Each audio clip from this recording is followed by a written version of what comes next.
Chine. Retrouvez notre correspondant sur place, Arnaud Miguet.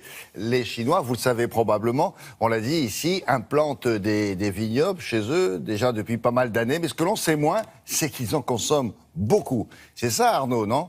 Bonjour. Oui, William, bonjour. En effet, les Chinois buveurs de thé, pas seulement, ils boivent de plus en plus de vin. Ce sont d'ailleurs, très officiellement, les premiers consommateurs de vin rouge au monde. Alors que la consommation en France baisse, elle a été multipliée par 2 en Chine ces 5 dernières années. Alors bien sûr, on importe du vin rouge de propriété achetée en France par des Chinois, mais pas seulement.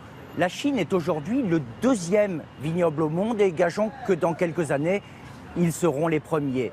Alain de Chalvron et Sylvain Giaume sont allés visiter un très beau château à 60 km de Pékin où l'on fait du vin depuis 120 ans et où l'on prend aussi des cours d'œnologie. En Chine, on ne fait jamais les choses à moitié.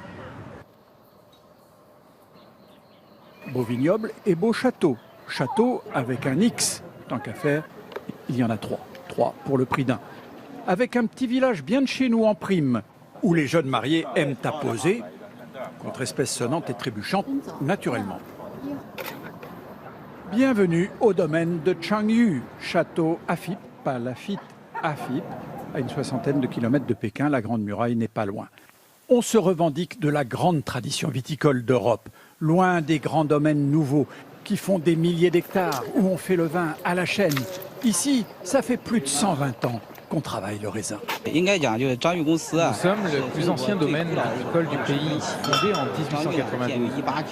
Avec 8 vignobles en Chine, nous sommes leaders. Et si nous avons survécu à la révolution culturelle, c'est grâce au soutien de Mao en personne. Le vin, du moins le haut de gamme, vieilli en barrique française, ne manque pas d'ambition, du moins question prix.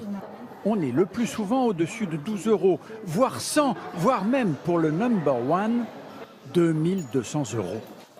Les amateurs se régalent dans les restaurants du village. Ce château est formidable, car pour ceux qui n'ont jamais été en France, c'est une bonne façon de sentir l'atmosphère française. Et puis, le vin est très bon.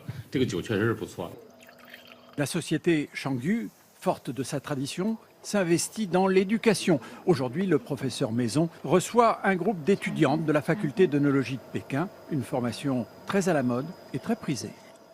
J'ai choisi cette formation parce que ça me donnera l'occasion d'aller étudier en France, à Bordeaux. Et après, je serai super compétitive, car la France est le royaume du vin. La France, royaume du vin dans l'Empire du Milieu, c'est encore le cas. Et ce domaine avec son village et ses châteaux le prouve toujours. Incroyable. Arnaud, ça c'est pour le vin rouge. Mais un petit coup de blanc, un petit coup de rosé, c'est possible ça? On n'en boit pas, Chine? La réponse, William, tient dans la couleur, mais pas seulement. Pays communistes, vin aux couleurs de leurs opinions, non, certainement pas. Le rouge, c'est la couleur en Chine du bonheur ou de la fortune. Et puis surtout, c'est bien meilleur pour la santé. Et pour une partie de la classe moyenne en Chine, ça compte aujourd'hui. Il est bien meilleur de boire du vin que de l'alcool de céréales ou de l'alcool de riz, parfois à plus de 50 degrés. Le vin blanc, en revanche, se boit plus frais. Les Chinois aiment moins. Et puis surtout, le blanc, c'est la couleur du deuil, forcément moins populaire. Ah oui, bien sûr.